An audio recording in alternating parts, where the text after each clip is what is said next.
Queridos amigos do NEP, que têm me acompanhado nessa viagem através da história da humanidade, narrada pelo Espírito de Emmanuel neste livro A Caminho da Luz. Hoje daremos início ao capítulo 17º, onde estaremos acompanhando a Idade Medieval. Que tenhamos uma boa leitura. Os Mensageiros de Jesus. Em todo o século VI, de conformidade com as deliberações efetuadas no plano invisível, aparecem grandes vultos de sabedoria e bondade, contrastando a vaidade orgulhosa dos bispos católicos, que, em vez de herdarem os tesouros de humildade e amor do crucificado, reclamaram para si a vida suntuosa, as honrarias e as prerrogativas dos imperadores. Os chefes eclesiásticos, guindados à mais alta preponderância política, não se lembravam da pobreza e da simplicidade apostólica, nem das palavras do Messias, que afirmara não ser o seu reino ainda deste mundo. Todavia, neste pantanal de ambições, floresciam igualmente os lírios da misericórdia de Jesus, em sublimadas realizações de sacrifício e bondade. Espíritos heróicos e missionários, cuja maioria não se incorporou aos nomes da galeria histórica terrestre, exerceram a função de novos sacerdotes da ideia sagrada do cristianismo, conservando-lhe o fogo divino para as futuras gerações do planeta. Subordinados, embora, à disciplina da Igreja Romana, eles ouviam, no ádito do coração, a palavra eterna e suave do divino jardineiro, e sabiam, por isso, que a sua missão era a de renúncia, do sacrifício e da humildade. Roma podia negociar os títulos eclesiásticos com a política do mundo e estabelecer a simonia nos templos sagrados, esquecendo os mais severos compromissos.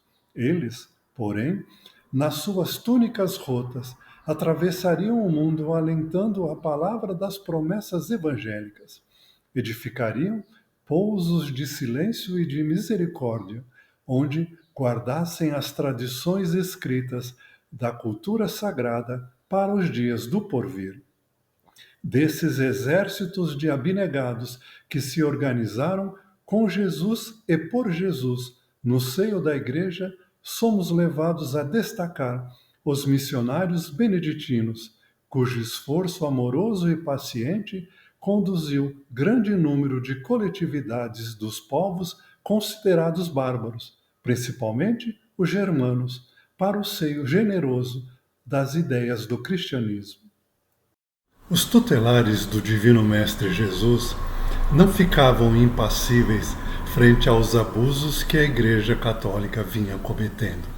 O distanciamento cada vez maior aos princípios professados pelo Cristo fizeram com que emissários do alto fossem preparados para encarnar dentro da própria Igreja Católica e forçaram um movimento de retorno à simplicidade, à humildade e a todos os ensinamentos que o Cristo desenvolveu durante a sua passagem pelo orbe. Assim, em 529, na abadia de Monte Cassino, na cidade de Subiaco, na Itália, surgem os beneditinos, uma ordem religiosa católica. O fundador da ordem foi o abade Bento de Núrcia, São Bento, que é conhecido como o pai dos monges do Ocidente. A ordem de São Bento é a mais antiga ordem religiosa católica, de clausura monástica. A espiritualidade beneditina é marcada pelo lema Ora et labora et lege, que significa oração, trabalho e estudo. A vida dos beneditinos é baseada na oração e no trabalho, e é vivida em comunidade sob a direção de um abade. A regra de São Bento estabelece preceitos que regulam a convivência social e a vida dos beneditinos. Entre os tópicos da regra estão a importância do silêncio, da oração, da humildade e das vigílias. A espiritualidade beneditina é marcada pela vivência da Eucaristia, dos sacramentos e da Palavra de Deus. O carisma beneditino é viver confiante abandono na divina providência, o que se pode ser traduzido em simplicidade, humildade, alegria de servir e amar os seus irmãos. O Império Bizantino. Depois da morte do imperador Teodósio, eis que o mundo conhecido se reparte em dois impérios, o do Ocidente e do Oriente, divididos entre os seus dois filhos, Honório e Arcádio. Com o assalto dos Érulos em 476, desaparece o Império Ocidental, e com ele, para sempre, os requisitos da integridade do Império Romano, instalando-se depois, em 493, o reino ostrogodo na Itália, tendo Ravenna por capital. Constantinopla é então a sucessora legítima da grande cidade imperial. O Império Bizantino era o depositário da legislação e dos costumes romanos. Um poderoso sopro de latinidade vitaliza as suas instituições. Debalde, porém, as expressões romanas buscam um refúgio nas outras terras, com o objetivo de uma perpetuação. Homens enérgicos, como Justiniano, não conseguem salvá-las. Forças ocultas e poderosas estavam incumbidas de sua visceral renovação e, não obstante sua resistência milenar, o Império Bizantino, herdeiro dos Césaros, ia cair exânime em 1453 ao assalto de Maomé II. Como já foi estudado aqui no capítulo da queda do Império Romano, nós vimos que com a morte de Teodósio, o Império Romano foi dividido em dois: o Império Romano do Ocidente e o Império Romano do Oriente, com os seus filhos Honório e Arcádio no governo. Vimos também que em 476, com a invasão dos bárbaros, o Império Romano do Ocidente foi totalmente dominado e deixou de existir, instalando-se ali em 493 um reino de os ostrogodos,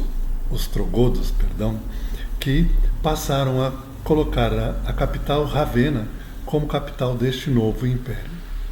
Sendo assim, Constantinopla, em homenagem a Constantino, se tornou a grande cidade do Império Oriental.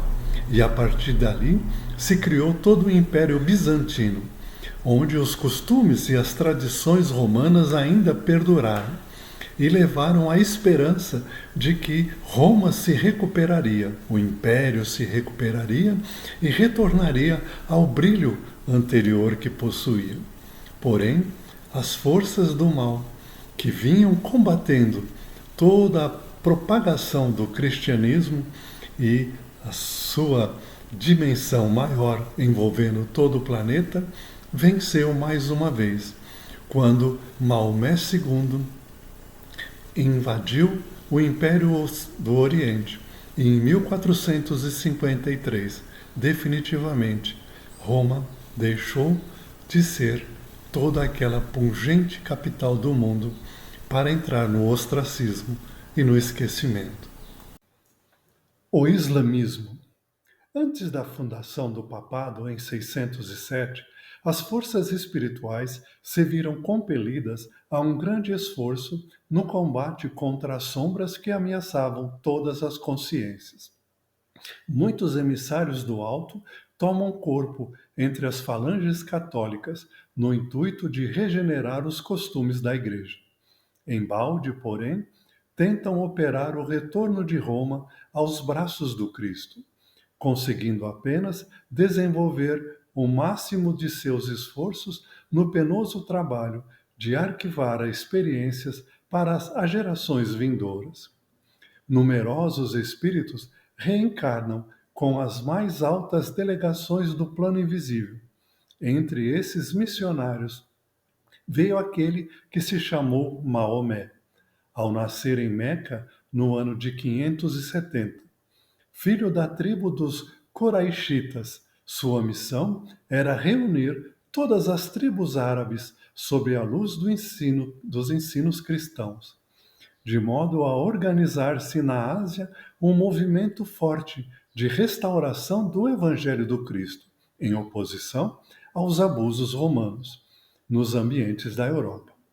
Maomé, contudo, pobre e humilde no começo de sua vida, que deveria ser de sacrifício e exemplificação, torna-se rico após o casamento com Khadija e não resiste ao assédio dos espíritos da sombra, traindo nobres obrigações espirituais com as suas fraquezas.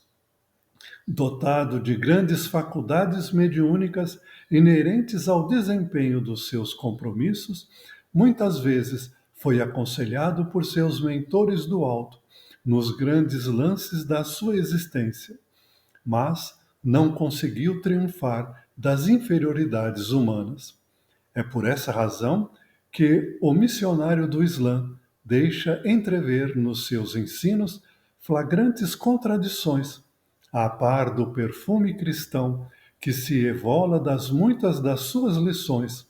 Há um espírito belicoso, de violência e de imposição, junto da doutrina fatalista encerrada no Alcorão. Existe a doutrina da responsabilidade individual, divisando-se, através de tudo isso, uma imaginação superexcitada pelas forças do bem e do mal, num cérebro transviado do seu verdadeiro caminho. Por essa razão, o islamismo, que poderia representar um grande movimento de restauração do ensino de Jesus, corrigindo os desvios do papado nascente, assinalou mais uma vitória das trevas contra a luz, e cujas raízes era necessário extirpar. Apesar dos esforços dos beneditinos de recuperar toda a simplicidade, toda aquela ternura, o envolvimento dos sofredores, dos esquecidos, a espiritualidade percebeu que era preciso uma força maior, era preciso algo mais poderoso para poder resgatar os valores do cristianismo que estavam se perdendo frente à luxúria, ao poder temporal e o desvirtuamento que os poderosos da Igreja Católica estavam promovendo, se esquecendo dos pobres e até do Cristo. Assim, a figura de Maomé foi convocada pela espiritualidade para que viesse à Terra, com a missão de recuperar a imagem do Cristo e divulgá-la frente aos povos que ainda não eram cristianizados. E assim, no ano de 570, nasce em Meca Maomé de uma tribo dos Coraixitas, com a missão de reunir todas as tribos árabes e colocá-las sob a tutela do Cristo. A princípio, Maomé foi fiel a essa missão e começou a divulgar, recuperar toda a tradição do Velho Testamento, de Moisés, dos profetas, e fazendo com que a figura do Mestre ganhasse novo brilho e divulgando o Evangelho do Cristo entre os árabes. Porém, mais uma vez, o peso da matéria e as forças contrárias ao Cristo agiram e conseguiram influenciar a mente de Maomé.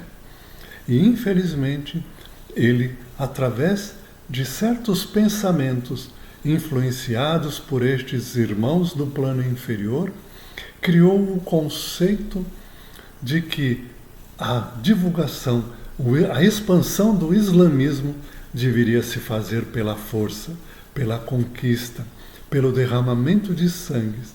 E aí começou-se toda uma nova luta judaica contra não só os judeus, mas contra todos aqueles que eles consideravam infiéis a Maomé. É o Jihad islâmico, que até hoje ainda vemos aí os seus frutos no mundo.